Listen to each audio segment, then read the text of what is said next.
El régimen opcional para formas societarias, vamos a entenderlo como un régimen especial que va a ser aplicable únicamente para cierto tipo de personas morales. Lo vamos a encontrar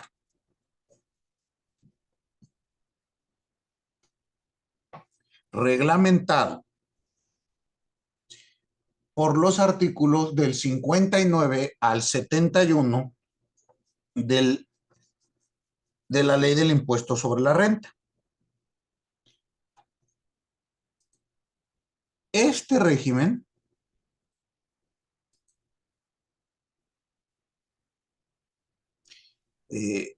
sustituye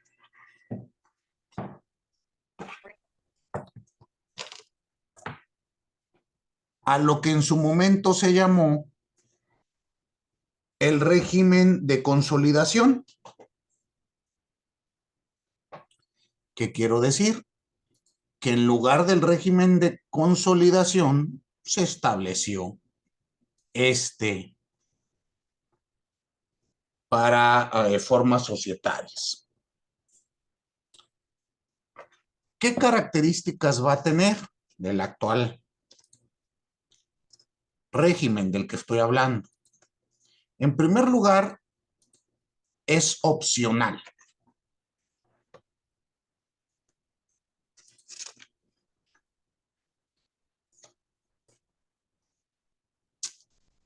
¿Esto qué quiere decir? Bueno, que algunas personas morales pueden optar por él.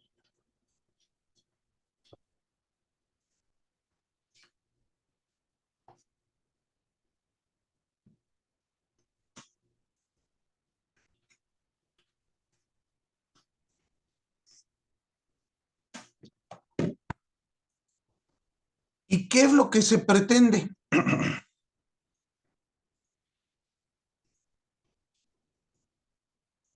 Que empresas con un mismo conjunto económico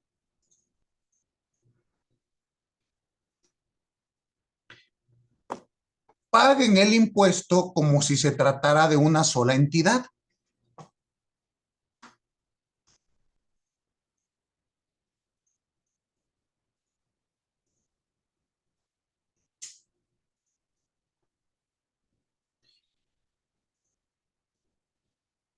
Y con ello lograr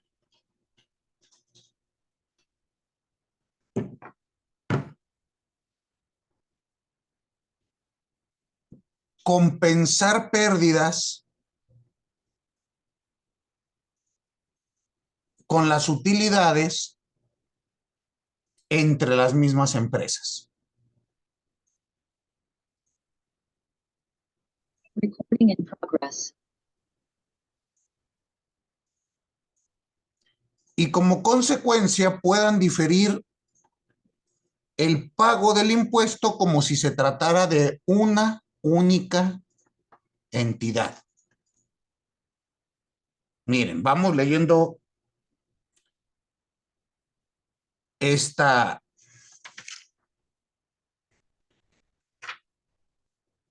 reglamentación. ¿Quién, Nievat, me ayuda con el artículo 59 de la ley del impuesto sobre la renta?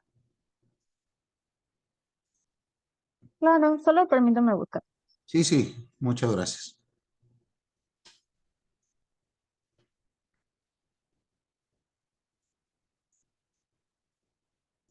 Aquí vamos a ver que este es un régimen opcional, optativo, para grupos de sociedades.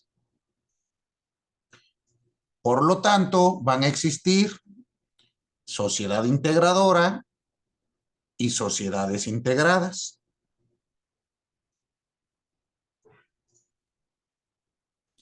También leeremos, y esto lo estoy resumiendo, que la sociedad integradora debe de tener una participación accionaria de cuando menos el 80% respecto de las empresas integradas.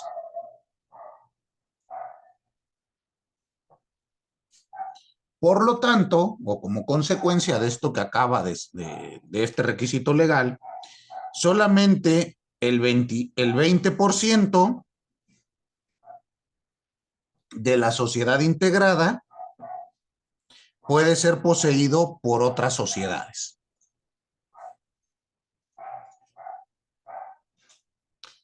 Por lo tanto, empecemos con este artículo 59 que nos dice cuáles son los requisitos que deben de cubrir las personas morales que pretendan optar por este régimen. Entonces veamos por favor el 59. Capítulo sexto, del régimen opcional para grupos de sociedades. Artículo 59. El grupo de sociedades que reúnan los requisitos establecidos en el presente capítulo para ser consideradas como integradora e integradas, podrá solicitar autorización para aplicar el régimen opcional consistente en calcular y enterar su impuesto sobre la renta conforme a lo dispuesto en el artículo 64 de esta ley. La sociedad integradora y las integradas que ejerzan la opción prevista en este capítulo deberán aplicarla hasta en tanto la sociedad integradora no presente aviso para dejar de hacerlos, o bien cuando deje de cumplir alguno de los requisitos establecidos en este capítulo. Okay. El aviso que hace referencia al párrafo anterior. Ok, perdóneme que le interrumpa. Aquí hay que ver que debe de ser claro en el sentido de que se tiene que dar aviso. Por eso es optativo. Y una vez que has optado por el mismo, tienes que seguir tributando hasta que no informes lo contrario. ¿Queda claro?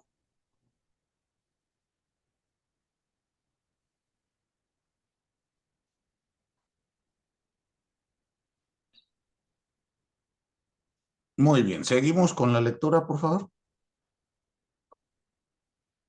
El aviso que hace referencia al párrafo anterior deberá presentarse ante el Servicio de Administración Tributaria a más tardar dentro del último mes del ejercicio anterior al que se pretenda dejar de aplicar la opción prevista en este capítulo. Las sociedades que opten por aplicar lo dispuesto en el presente capítulo estarán a lo establecido en las demás disposiciones de esta ley, salvo que expresamente se señale un tratamiento distinto a este capítulo. Ok. Entonces aquí vemos los requisitos que establece expresamente la norma. Muy bien. Veamos un poquito más. Primero que nada, como le decía, Artículo 60. sí, perdóneme. Les decía, se tiene que solicitar la autorización. ¿Queda claro? Ahora vamos a ver el resto de los requisitos. Artículo 60, por favor.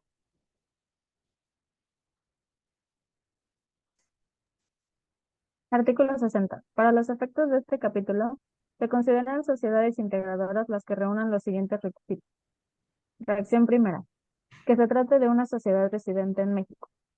Ok. Fracción segunda, Primero que sea propietaria del... tiene que ser residente en México. Ahora sí, segunda. Fracción segunda, que sea propietaria de más del 80% de las acciones con derecho a voto de otra u otras sociedades integradas, inclusive cuando dicha propiedad se tenga por conducto de otras sociedades que a su vez sean integradas de la misma sociedad integradora. Esto es lo que les platicaba hace un momento. Va a ser indispensable ser propietario de este 80%.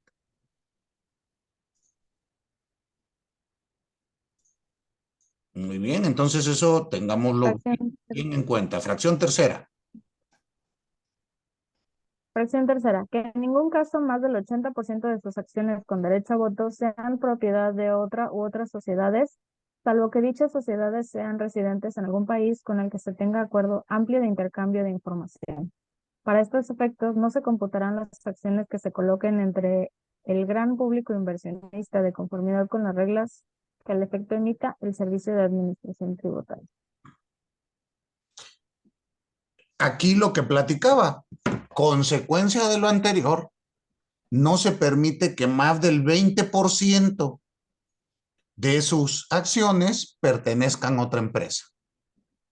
La única excepción, bueno, lo acabamos de leer, que se trate de cuestiones con países cuya residencia no esté, perdónenme, no países, personas morales cuya residencia no sea en nuestro país. Muy bien, seguimos, por favor. Para los efectos de este capítulo, no se consideran como acciones con derecho a voto aquellas que lo tengan limitado y las que, en los términos de la legislación mercantil, se denominan acciones de goce. Tratándose de sociedades que no sean por acciones, se considerará el valor de las partes sociales. Muy bien. Bueno, aquí nos especifica. Eh, eh, fracción tercera estamos, ¿verdad? Ok. Ahí termina el artículo 60. Sí, ahí termino.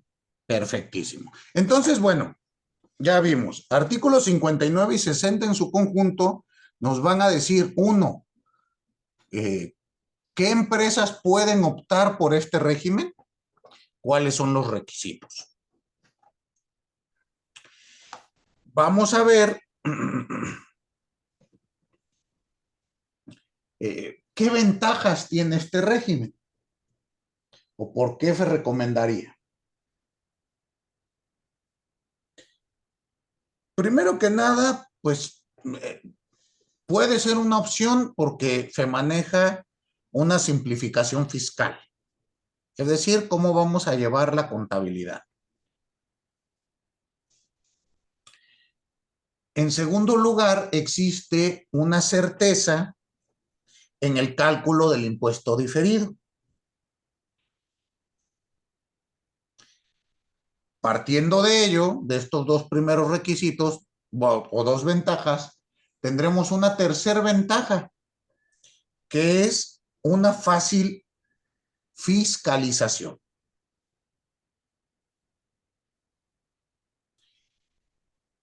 Y como cuarta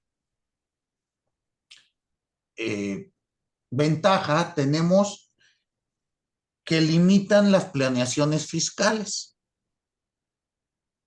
Esto es, permite una certeza en el plano contable y evitar posibles auditorías en virtud de los tres requisitos previos.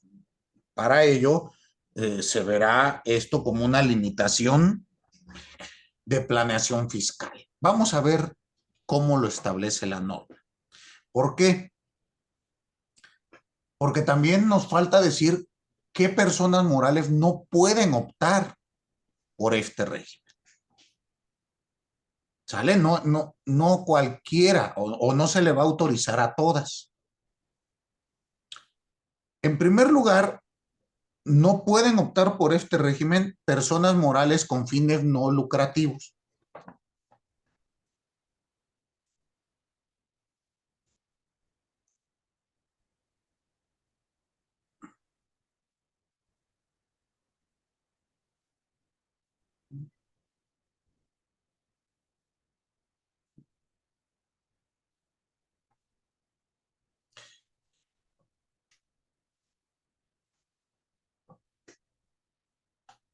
Veamos que tampoco pueden optar por él entidades del sistema financiero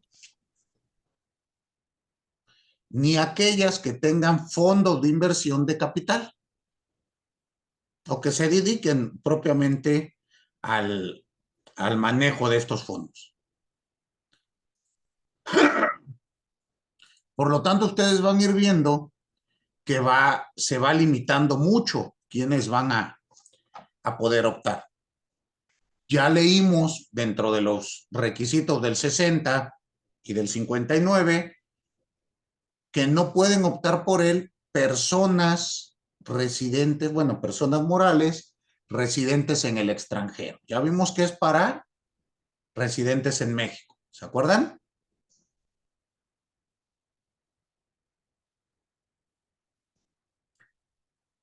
Tampoco pueden optar por él personas morales que se encuentren en procesos de liquidación. Esto tiene sentido porque, bueno, si recordamos las liquidaciones, ya sean por quiebra o por cualquier otra circunstancia, pues aquí vamos a ver que una de las consecuencias de este régimen es un pago diferido en el impuesto. Y en las liquidaciones recuerden que lo que queremos es que nos paguen el impuesto antes que deje de existir la empresa. Por lo tanto, nunca será una opción. Tampoco pueden optar por él sociedades o asociaciones civiles ni sociedades cooperativas.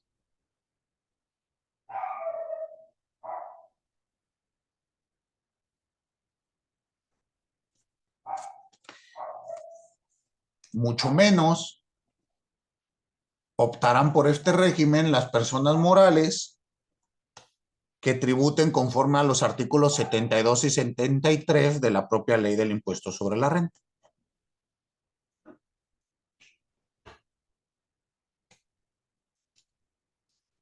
Tampoco pueden asociaciones en participación. ¿Se acuerdan que eso ya lo vimos? Ellas no podrán optar por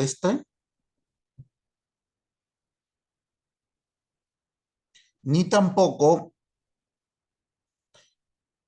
maquiladoras o empresas autorizadas para funcionar como maquiladoras.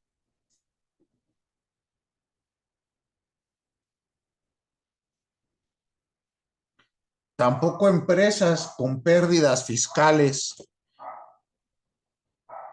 de ejercicios anteriores pendientes de disminuir.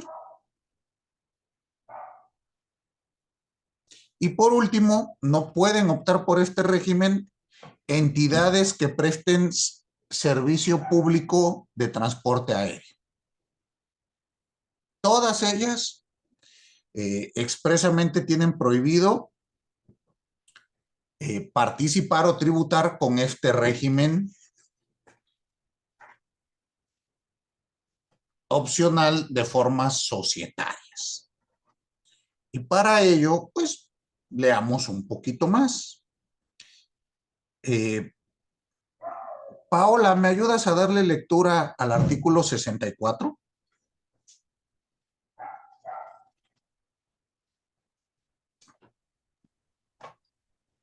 A ver. Ok. La sociedad integradora y sus integradas para determinar el impuesto sobre la renta del ejercicio que deberán enterar, así como el que podrán diferir, estarán a lo siguiente. Fracción primera. La sociedad de que se trate determinará su resultado o pérdida fiscal del ejercicio conforme a lo dispuesto en el artículo 9 de esta ley. Fracción segunda. La sociedad integradora obtendrá el resultado fiscal integrado como sigue. A. Sumará el resultado fiscal del ejercicio de que se trate correspondiente a las sociedades integradas. B. Restará las pérdidas fiscales del ejercicio en que hayan incurrido las sociedades integradas sin la actualización a que se refiere el artículo 57 de esta ley. C. Según sea el caso, sumará su resultado fiscal o restará su pérdida fiscal del ejercicio de que se trate. La pérdida fiscal será sin la actualización a que se refiere el artículo 57 de esta ley. Los conceptos señalados en los incisos anteriores se sumarán o se restarán en la participación integrable. ¿Sigo? Sí, por favor. Aquí estamos viendo cómo es el método para realizar este régimen. Yo ya se los resumí y les dije, tiene estas cualidades. Habrá una simplificación fiscal y veremos cómo se puede jugar con esta consolidación. Bueno, lo que antes era la consolidación. Aquí hablamos de estas cuestiones societarias y cómo se pretende que se trabaje como una unidad económica. Por eso escuchan ustedes que hay sumas y restas, tanto de activos, pasivos, pérdidas fiscales o ingresos acumulables. Muy bien. Entonces, por favor, Paola, continuamos. Fracción tercera. la sociedad integradora calculará un factor de resultado fiscal integrado correspondiente al ejercicio de que se trate, el cual se obtendrá dividiendo el resultado fiscal integrado del ejercicio entre la suma de los resultados fiscales obtenidos en dicho ejercicio por la sociedad integradora y por sus sociedades integradas en la participación integrable. El factor de resultado fiscal integrado se calculará hasta el 10 milésimo. En caso de que el resultado fiscal integrado resulte negativo, el factor de resultado fiscal integrado será 0. Fracción cuarta. La sociedad de que se trate determinará el impuesto del ejercicio a enterar, para lo cual sumará el monto del impuesto que corresponda a la participación integrable con el que corresponda a la participación no integrable conforme a lo siguiente. A. El monto relativo a la participación integrable se determinará multiplicando el impuesto que le hubiere correspondido de no aplicar lo dispuesto en el presente capítulo por la participación integrable del ejercicio. La cantidad obtenida se multiplicará por el factor de resultado fiscal integrado a que se refiere la fracción tercera del presente artículo. B. El monto correspondiente a la participación no integrable se determinará multiplicando el impuesto que le hubiera correspondido de no aplicar lo dispuesto en el presente capítulo por la participación no integrable del ejercicio. C. La suma de los montos obtenidos en los incisos anteriores será el impuesto que se deberá enterar conjuntamente con la declaración que corresponda al ejercicio fiscal de que se trate. Ok, aquí es a lo que va el régimen, que lo integraremos todo en su conjunto. Por eso hablamos de una integradora y una integrada. ¿Estamos?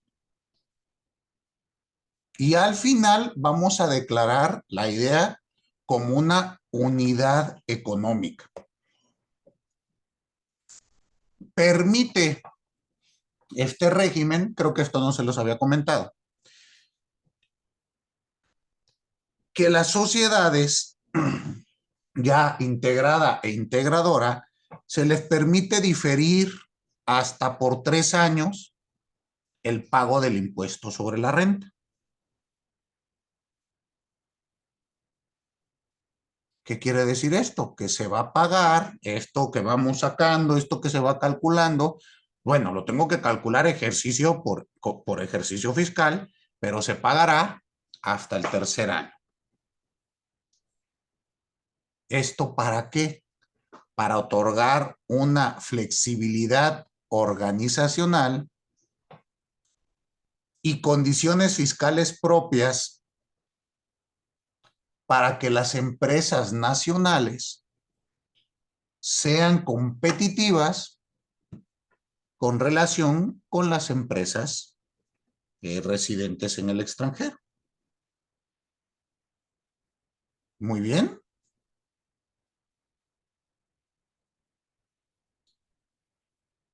Seguimos, Paula. Faltan unas fracciones, creo, ¿no? Sí. ¿Vamos por la quinta? Sí, íbamos a la quinta. Ok. La diferencia entre el impuesto que corresponde a la participación integrable y el obtenido conforme al inciso A de la fracción cuarta del presente artículo será el impuesto del ejercicio que podrá diferirse por un plazo de 3 ejercicios, al término del cual deberá enterarse de conformidad con lo establecido en el primer párrafo del artículo 67 de esta ley. Para los efectos de este capítulo, la participación integrable será la participación accionaria que una sociedad integradora tenga en el capital social de una sociedad integrada durante el ejercicio fiscal de esta, ya sea en forma directa o indirecta. Para estos efectos, se considerará el promedio diario que corresponda a dicho ejercicio. La participación integrable de las sociedades integradoras será del 100%. La participación no integrable será la participación accionaria en que la sociedad integradora no participe directa o indirectamente en el capital social de una sociedad integrada. Cuando la sociedad integradora o las sociedades integradas tengan inversiones a que se refiere el artículo 176 de esta ley, la sociedad integradora o sus integradas no deberán considerar el ingreso gravable la utilidad fiscal o el resultado fiscal derivados de dichas inversiones para determinar su resultado fiscal o la pérdida fiscal y estarán a lo dispuesto en el artículo 177 de dicha ley. Ya ahí termino. Y ahí terminamos. Ahora, aquí ya vimos esta situación del plazo de 3 ejercicios. ¿Estamos? Entonces, aquí, como les digo, la ventaja que tiene este régimen es que podemos proyectar que nuestros pagos serán diferidos a 3 ejercicios. ¿Sale? Esa es una de las ventajas que tiene. Aquí, bueno, pues hay opiniones. Algunos dicen que era mejor el anterior régimen de consolidación. Otros dicen que este es muy bueno. Pues ya habrá que analizar. Cada uno tendrá su distinta concepción. Miriam, ¿me ayudas con el siguiente artículo?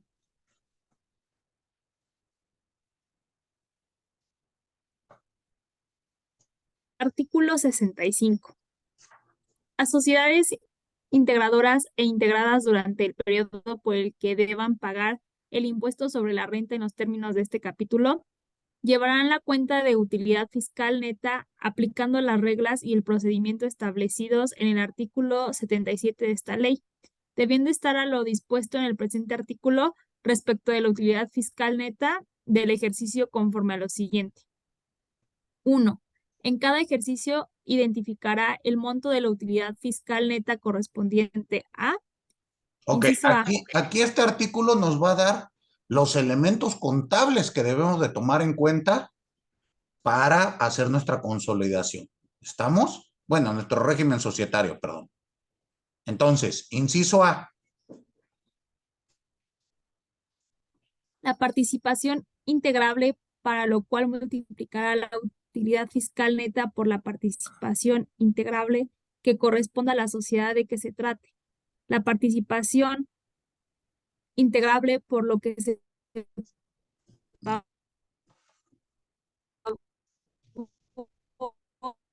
el impuesto del ejercicio se refiere a la fracción tercera del artículo 64 de la presente ley. La participación integrable por la que se difirió el impuesto del ejercicio, misma que se obtendrá de disminuir a la cantidad obtenida conforme al inciso A, la cantidad que resulte conforme al inciso B anterior. Inciso D,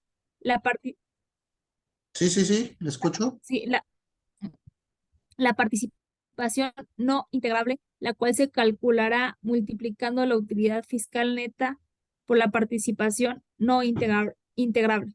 Fracción segunda. Para efectos de lo dispuesto en el primer párrafo del artículo 77 de esta ley, únicamente se adicionará a la cuenta de utilidad fiscal neta la parte de la utilidad fiscal neta del ejercicio que se hubiera determinado conforme a los incisos B y D de la fracción primera de este artículo. Fracción tercera. Cuando se pague el impuesto diferido a que se refiere el artículo 64 de esta ley, la sociedad de que se trate podrá incrementar el saldo de su cuenta de utilidad fiscal neta del ejercicio en que ocurra dicho pago, con la utilidad fiscal neta señalada en el inciso C de la fracción primera de este artículo que corresponda. Asimismo, Hasta ahí, cuando se pague en forma... hasta ahí. Esto, bueno, va con relación a lo que ya habíamos platicado. Muy bien. Y bueno, el régimen ya lo he explicado, ya hemos leído sus elementos fundamentales y creo que pues, con esto es suficiente respecto de la explicación del mismo. ¿Por qué? Porque necesitamos hablar de otro régimen. Muy bien. ¿Alguna duda con este que acabamos de señalar? ¿Sí quedó claro o no? ¿Sí? Muy bien.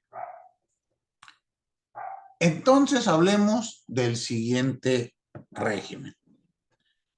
Este es el régimen de sociedades cooperativas de producción.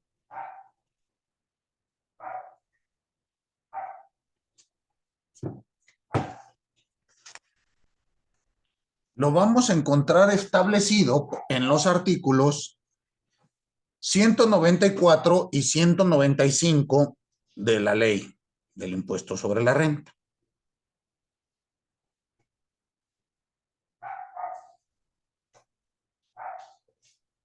Este régimen consiste en que las sociedades cooperativas de producción calculen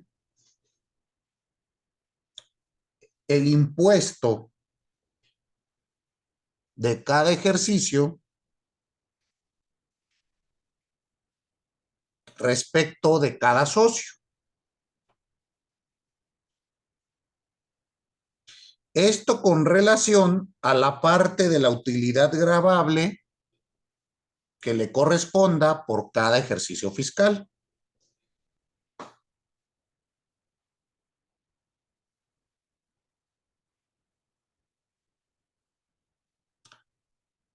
Esto de acuerdo, pues, con la participación correspondiente a cada socio en la sociedad cooperativa. Es decir,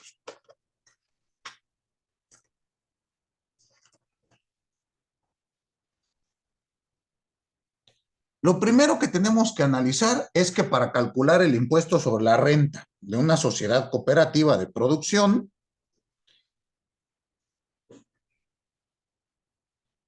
se va a utilizar las disposiciones del artículo 194, párrafo primero, que se refiere a personas físicas. Maestro, yo no lo estoy escuchando bien, no sé si sea mi computadora o su señal. No le escuché nada. Yo tampoco lo escucho bien. ¿Ahí me oyen? No. Hola. Decía hace un segundo.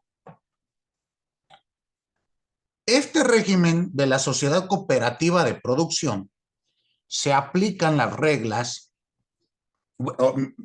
refiriéndome obviamente a impuestos sobre la renta, vamos a utilizar las reglas establecidas por el artículo 194, párrafo primero. Esto por cuanto hace a la declaración anual del impuesto sobre la renta. ¿Qué quiere decir? Que vamos a realizar las declaraciones aplicando disposiciones fiscales de personas físicas del régimen general.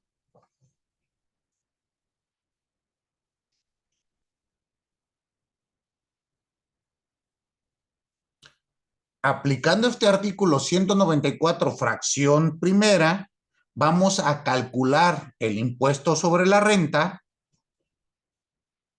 obviamente de un ejercicio fiscal, por cada uno de los socios de la cooperativa. Sí, vamos por ahí.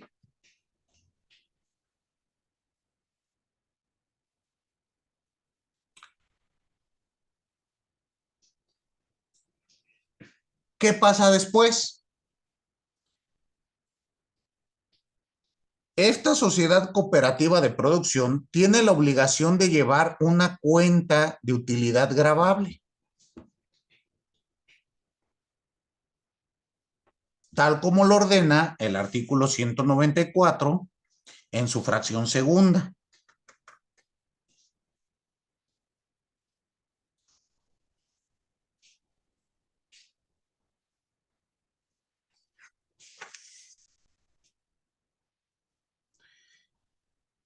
La sociedad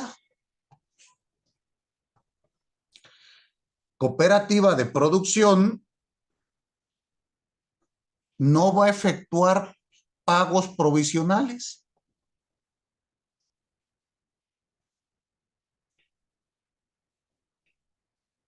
¿Sale? Es una ventaja de este régimen. Aquí no se hacen pagos provisionales de impuestos sobre la renta, sino todo se realizará el pago definitivo de manera conjunta con el ejercicio, con la declaración anual. Esto de que no se hacen pagos provisionales Viene en el artículo 194, fracción tercera.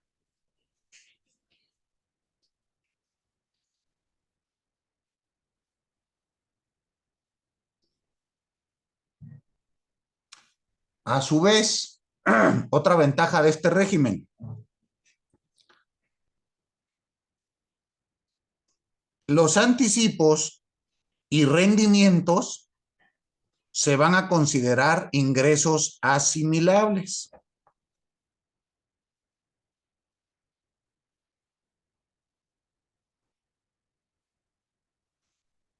Lo mismo que los ingresos por prestación de un servicio personal subordinado.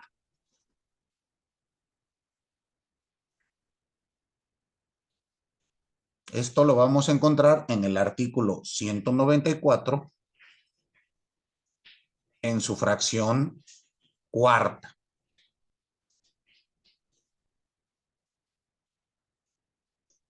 Una vez que optemos por esta opción de tributación, no la podemos variar en ejercicios posteriores. Es decir, si ya me metí a este régimen, tendré que seguir con él. Esto de conformidad con el artículo 195.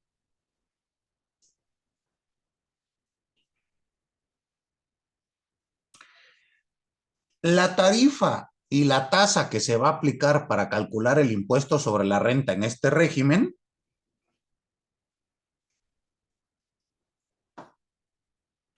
la vamos a utilizar o la vamos a extraer del artículo 152. Este artículo nos permite establecer la distribución de utilidades provenientes de una utilidad gravable. Bueno, de la cuenta de utilidad gravable. Vamos a darle una lectura a este régimen para que quede comprendido. Daniel, ¿tendrás a la mano el artículo 194?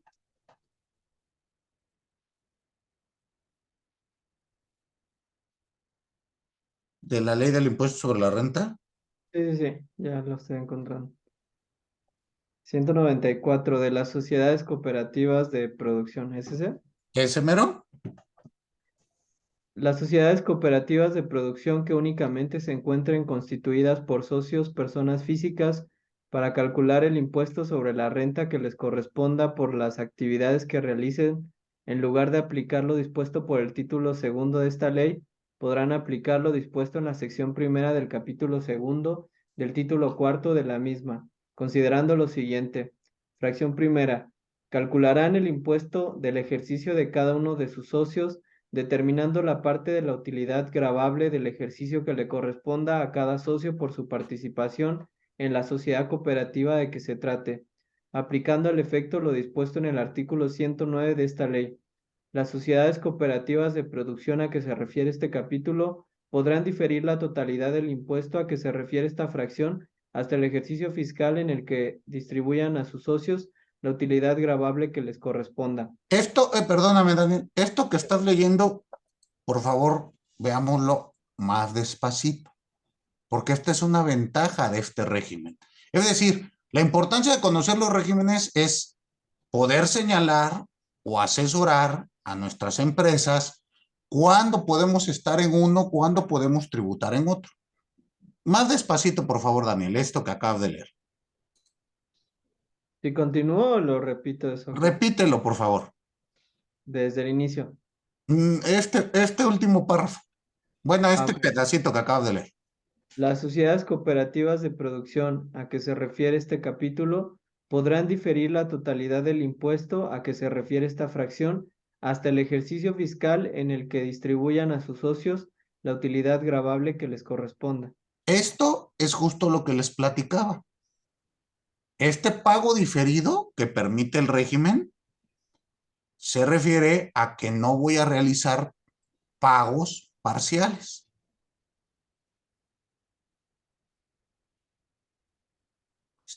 Lo vamos a diferir hasta que haga la distribución entre los socios.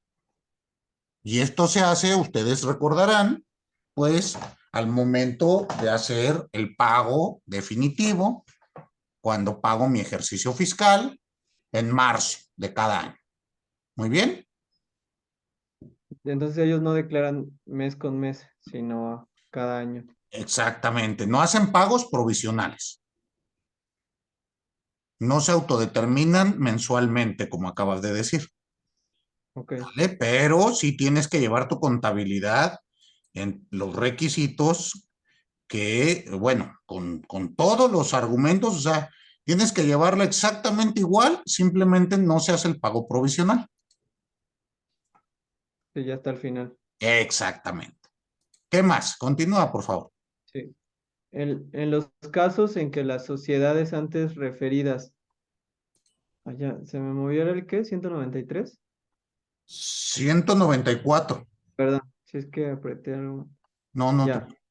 En los casos en que las sociedades antes referidas determinen utilidad y no la distribuyan en los 2 ejercicios siguientes a partir de la fecha en que se determinó, se pagará el impuesto en los términos de este capítulo. Cuando la sociedad cooperativa de que se trate distribuya a sus socios utilidades provenientes de la cuenta de utilidad gravable, pagará el impuesto diferido aplicando al monto de la utilidad distribuida al socio de que se trate la tarifa a que se refiere el artículo 152 de esta ley. Para los efectos del párrafo anterior, se considerará que las primeras utilidades que se distribuyan son las primeras utilidades que se generaron. El impuesto que en los términos de esta fracción corresponda a cada uno de sus socios se pagará mediante declaración que se presentará ante las oficinas autorizadas a más tardar el 17 del mes inmediato siguiente a aquel en que se pagaron las utilidades gravables. El socio de la cooperativa de que se trate podrá acreditar en su declaración anual del ejercicio que corresponda el impuesto que se pague en los términos de este párrafo. Para los efectos de este capítulo se considerará que la sociedad cooperativa de producción distribuye utilidades a sus socios cuando la utilidad gravable a que se refiere esta fracción se invierta en activos financieros diferentes a las cuentas por cobrar a clientes o en recursos necesarios para la operación normal de la sociedad de que se trate. Para los efectos de este capítulo, las sociedades cooperativas de producción que no distribuyan rendimientos a sus socios solo podrán invertir dichos recursos en bienes que a su vez generen más empleos o socios cooperativistas. Muy Sí. bien. Sí, sí. Fracción segunda. Las sociedades cooperativas de producción llevarán una cuenta de utilidad gravable. Esta cuenta se adicionará con la utilidad gravable del ejercicio y se disminuirá con el importe de la utilidad gravable pagada. El saldo de la cuenta prevista en esta fracción que se tenga al último día de cada ejercicio, sin incluir la utilidad gravable del mismo, se actualizará por el periodo comprendido desde el mes en que se efectuó la última actualización y hasta el último mes del ejercicio de que se trate. Cuando se distribuyan utilidades provenientes de esta cuenta con posterioridad a la actualización prevista en este párrafo, el saldo de la cuenta que se tenga a la fecha de la distribución se actualizará por el periodo comprendido desde el mes en el que se efectuó la última actualización y hasta el mes en el que se distribuyan dichas utilidades. El saldo de la cuenta de utilidad gravable deberá transmitirse a otra u otras sociedades en los casos de fusión y escisión.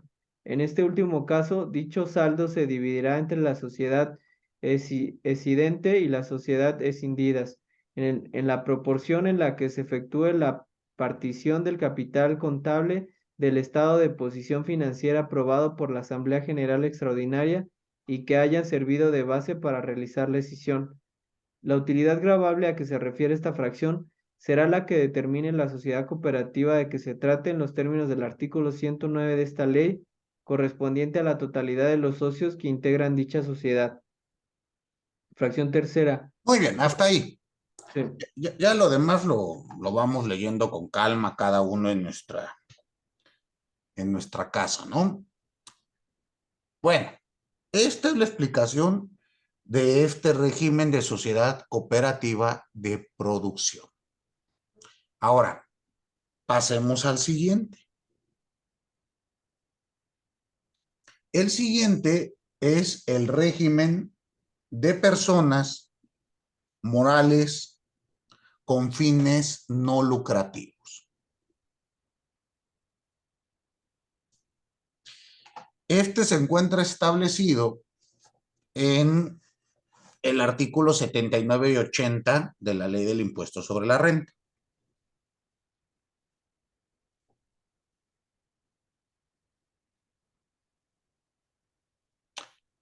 Aquí vamos a encontrar, pues, como el nombre lo indica, instituciones de asistencia,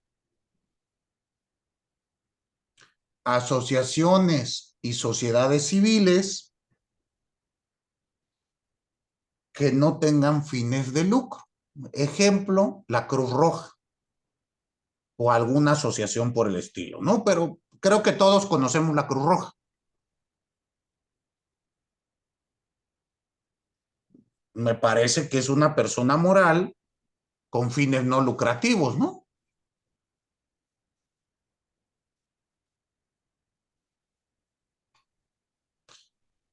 ¿Cómo se va o qué es lo que interesa para efectos de impuestos sobre la renta? Porque ustedes me van a decir, es un sinsentido, pareciese a primera vista que las personas morales que he referido, pues no son sujetos de impuestos sobre la renta, porque el impuesto sobre la renta es un impuesto a la ganancia. ¿Concuerdan? Y si estamos señalando que estas empresas, su objetivo es no obtener lucro, pues no debiesen de pagar impuestos sobre la renta. Diremos a una primera vista que esto es cierto, pero veremos que en qué caso van a tener que pagar impuestos sobre la renta o únicamente este será cuando sus ingresos sean mayores a su remanente distribuible. ¿Qué es esto de remanente distribuible? Un remanente distribuible es cuando tomamos ingresos y le restamos deducciones.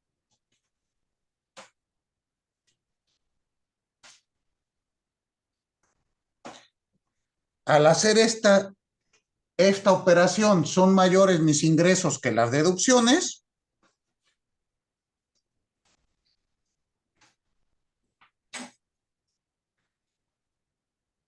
deberemos de tributar conforme a lo que marque la ley del impuesto sobre la renta. Miren, vamos a ver un poquito de ello.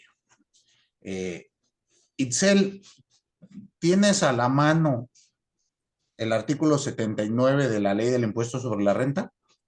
Sí, lo leo. Por favor. Título tercero, del régimen de las personas morales con fines no lucrativos. Artículo 79. No son contribuyentes del impuesto sobre la renta las siguientes personas morales. 1. Sindicatos obreros y los organismos que los agrupen. 2. Asociaciones patronales. 3. Cámaras de comercio e industrias, agrupaciones agrícolas, ganaderas, pesqueras o silvícolas, así como los organismos que las reúnan. 4. Colegios de profesionales y los organismos que los agrupen. 5. Asociaciones civiles y sociedades de responsabilidad limitada de interés público que administren en forma descentralizada los distritos o unidades de riego previa la concesión y permiso respectivo. 6. Instituciones de asistencia o de beneficencia autorizadas por las leyes de la materia, así como las sociedades o asociaciones civiles organizadas sin fines de lucro y autorizadas para recibir donativos en los términos de esta ley, que tengan como beneficiarios a personas, sectores y regiones de escasos recursos que realicen actividades para lograr mejores condiciones de subsistencia y desarrollo a las comunidades indígenas y a los grupos vulnerables por edad, sexo o problemas de discapacidad dedicadas a las siguientes actividades. A. La atención a requerimientos básicos de subsistencia en materia de alimentación, vestido o vivienda. B. La asistencia o rehabilitación médica o la atención en establecimientos especializados. C. la asistencia jurídica, el apoyo y la promoción para la tutela de los derechos de los menores, así como para la readaptación social de personas que han llevado a cabo conductas ilícitas. D, la rehabilitación de alcohólicos y farmacodependientes. E, la ayuda para servicios funerarios. F, orientación social, educación o capacitación para el trabajo. G, apoyo para el desarrollo de los pueblos y comunidades indígenas. H, aportación de servicios para la atención a grupos sociales con discapacidad. Y fomento de acciones para mejorar la economía popular. Y numeral séptimo, sociedades cooperativas de consumo. Octavo, organismos conforme a la ley agrupen a las sociedades cooperativas, ya sea de productores o de consumidores, así como los organismos cooperativos de integración y representación a que se refiere la Ley General de Sociedades Cooperativas. Noveno, sociedades mutualistas y fondos de aseguramiento agropecuario y rural que no operen con terceros, siempre que no realicen gastos para la adquisición de negocios, tales como premios, comisiones y otros semejantes. Décimo, sociedades o asociaciones de carácter civil que se dediquen a la enseñanza con autorización o con reconocimiento de validez oficial de estudios en los términos de la Ley General de Educación, así como instituciones creadas por decreto presidencial o por ley, cuyo objeto sea la enseñanza, siempre que sean consideradas como instituciones autorizadas para recibir donativos deducibles en términos de esta ley. Décimo primero, sociedades o asociaciones de carácter civil sin fines de lucro y autorizadas para recibir donativos deducibles en los términos de esta ley, dedicadas a la investigación científica o tecnológica que se encuentren inscritas en el Registro Nacional de Instituciones Científicas y Tecnológicas. Décimo segundo, asociaciones o sociedades civiles organizadas sin fines de lucro y autorizadas para recibir donativos dedicadas a las siguientes actividades.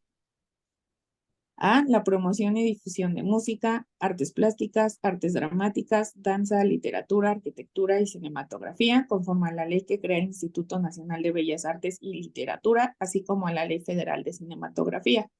B, el apoyo a las actividades de educación e investigación artísticas de conformidad con lo señalado en el inciso anterior.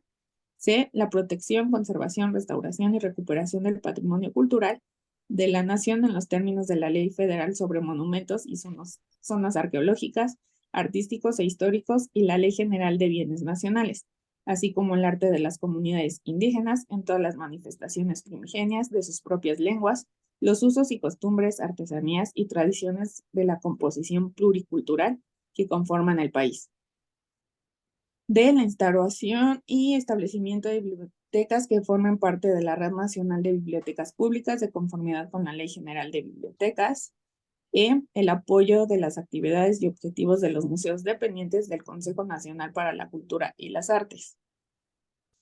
Y décima tercera, las instituciones o sociedades civiles constituidas únicamente con el objeto de administrar fondos o cajas de ahorro, y aquellas a las que se refiera la legislación laboral, así como las sociedades cooperativas de ahorro y préstamo a que se refiere la ley para regular las actividades de las cooperativas de ahorro y préstamo. Décima cuarta, asociaciones de padres de familia constituidas y registradas en los términos del reglamento de asociaciones de padres de familia de la Ley General de Educación. Décima quinta, sociedades de gestión colectiva constituidas de acuerdo con la Ley Federal del Derecho de Autor. Décima asociaciones o sociedades civiles organizadas con fines políticos o asociaciones religiosas constituidas de conformidad con la Ley de Asociaciones Religiosas y Culto Público. Décima séptima, asociaciones o sociedades civiles organizadas sin fines de lucro y autorizadas para recibir donativos deducibles en los términos de esta ley, que otorguen becas, a que se refiere el artículo 83 de esta ley. Décimo octavo, asociaciones civiles de colonos y las asociaciones civiles que se dediquen exclusivamente a la administración de un inmueble de propiedad en condominio. Décima novena, las sociedades o asociaciones civiles organizadas sin fines de lucro y autorizadas para recibir donativos deducibles en los términos de esta ley, que se constituyan y funcionen en forma exclusiva para la realización de actividades de investigación o preservación de la flora o fauna silvestre, terrestre o acuática, dentro de las áreas geográficas definidas que señale el Servicio de Administración Tributaria, mediante reglas de carácter general, así como aquellas que se constituyan y funcionen en forma exclusiva para promover entre la población la prevención y control de la contaminación del agua, del aire y del suelo, la protección al ambiente y la preservación y restauración del equilibrio ecológico. En 20ª, las asociaciones y sociedades civiles sin fines de lucro y autorizadas para recibir donativos deducibles en los términos de esta ley que comprueben que se dedican exclusivamente a la reproducción de especies en protección y peligro de extinción y a la conservación de su hábitat, siempre que además de cumplir con las reglas de carácter general que emita el Servicio de Administración Tributaria, se obtenga opinión previa de la Secretaría de Medio Ambiente y Recursos Naturales. 21ª, las sociedades de inversión especializadas de fondo para el retiro. 22ª, los partidos y asociaciones políticas legalmente reconocidos. 23ª, la federación, las entidades federativas, los municipios y las instituciones que por ley estén obligadas a entregar al gobierno federal el importe íntegro de su remanente de operación. 24ª, los organismos descentralizados que no tributen conforme al título 2 de esta ley. 25ª, instituciones de asistencia o de beneficencia autorizadas por las leyes de la materia y organizadas sin fines de lucro, así como las sociedades o asociaciones civiles organizadas sin fines de lucro y autorizadas para recibir donativos en los términos de esta ley dedicadas a las siguientes actividades. Muy bien. Bueno, como ustedes ven, es un listado brutal, ¿no? De todo lo que nos señala esta norma.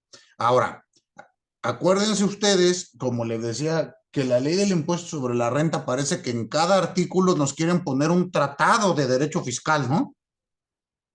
Ya ven que nos hacen un listado enorme y nos van diciendo cosas y cosas y cosas y cosas, pero pasemos al siguiente elemento,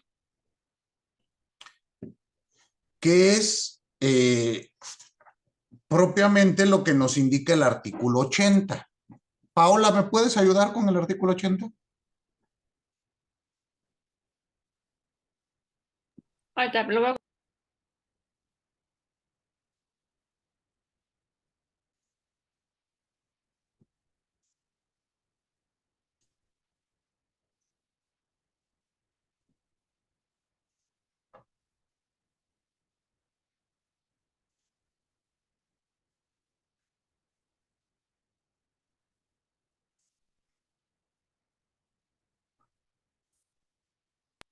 Listo. Sí. Artículo 60. Las personas morales a que se refiere el artículo anterior determinarán el remanente distribuible de un año de calendario correspondiente a sus integrantes o accionistas, disminuyendo de los ingresos obtenidos en ese periodo, a excepción de los señalados en el artículo 93 de esta ley y de aquellos por los que se haya pagado el impuesto definitivo, las deducciones autorizadas de conformidad con el título 4 de la presente ley. Cuando la mayoría de los integrantes o accionistas de dichas personas morales sean contribuyentes del título 2 de esta ley, el remanente distribuible se calculará sumando los ingresos y disminuyendo las deducciones que correspondan, en los términos de las disposiciones de dicho título. Cuando la mayoría de los integrantes de dichas personas morales sean contribuyentes del artículo 4, capítulo 2, sección 1 de esta ley, el remanente distribuible se calculará sumando los ingresos y disminuyendo las deducciones que correspondan, en los términos de dicha sección, según corresponda. Los integrantes o accionistas de las personas morales a que se refiere el artículo 79 de esta ley considerarán como remanente distribuible únicamente los ingresos que dichas personas les entreguen en efectivo o en bienes. Lo dispuesto en este título será aplicable tratándose de los fondos de inversión a que se refiere la ley de fondos de inversión, excepto tratándose de los fondos de inversión de capitales. Los integrantes o accionistas de los fondos de inversión a que se refiere este párrafo serán contribuyentes conforme a lo dispuesto en esta ley. Los integrantes o accionistas de las personas morales a que se refiere este título no considerarán como ingresos los reembolsos de éstas les hagan de las aportaciones que hayan efectuado para dichos efectos. Se estará lo dispuesto en el artículo 78 de esta ley. En el caso de que las personas morales a que se refiere este título enajenen bienes distintos de su activo fijo o presten servicios a personas distintas de sus miembros o socios, deberán determinar el impuesto que corresponda a la utilidad por los ingresos derivados de las actividades mencionadas en los términos del título 2 de esta ley. a la tasa prevista en el artículo 9 de esta misma, siempre que dichos ingresos excedan del 5% de los ingresos totales de la persona moral en el ejercicio de que se trate. Las personas morales y fideicomisos autorizados para recibir donativos deducibles de impuestos podrán obtener ingresos por actividades distintas a los fines para los que fueron autorizados para recibir dichos donativos, siempre que no excedan del 10% de sus ingresos totales en el ejercicio de que se trate. No se considerarán ingresos por actividades distintas a los referidos fines los que se reciban por donativos, apoyos o estímulos proporcionados por la federación, entidades federativas o municipios, enajenación de bienes de su activo fijo o intangible, cuota de sus integrantes, cuota de recuperación, intereses, derechos patrimoniales derivados de la propiedad intelectual, uso o goce temporal de bienes inmuebles o rendimientos obtenidos de acciones u otros títulos de crédito, colocados entre el gran público inversionista en los términos que mediante reglas de carácter general establezca el Servicio de Administración Tributaria. En el caso de que sus ingresos no relacionados con los fines para los que fueron autorizadas para recibir dichos donativos excedan del límite señalado, las citadas personas morales deberán determinar el impuesto que corresponda a dicho excedente, de conformidad con lo establecido en el párrafo anterior. En el caso de que las personas a que se refiere el párrafo anterior obtengan ingresos por actividades distintas a los fines para los que fueron autorizados para recibir donativos en un porcentaje mayor al 50% del total de los ingresos del ejercicio fiscal, perderán la autorización correspondiente, lo cual determinará mediante resolución emitida y notificada por la autoridad fiscal si dentro de los 12 meses siguientes a la pérdida de la autorización para recibir donativos deducibles del impuesto sobre la renta no se obtiene nuevamente dicha autorización. Deberán destinar todo su patrimonio a otra donataria autorizada para recibir donativos deducibles. Ok, bueno, aquí vemos que este artículo nos establece una serie de reglas muy importantes para esta cuestión, propiamente en el tema de donatarias autorizadas. ¿Estamos? Entonces, estos dos artículos son los que conforman este régimen para personas con fines no lucrativos. Muy bien. Vamos a dejar hasta aquí nuestra clase el día de hoy. Y el día jueves analizaremos el régimen simplificado de confianza para personas morales. Muy bien. ¿Dudas?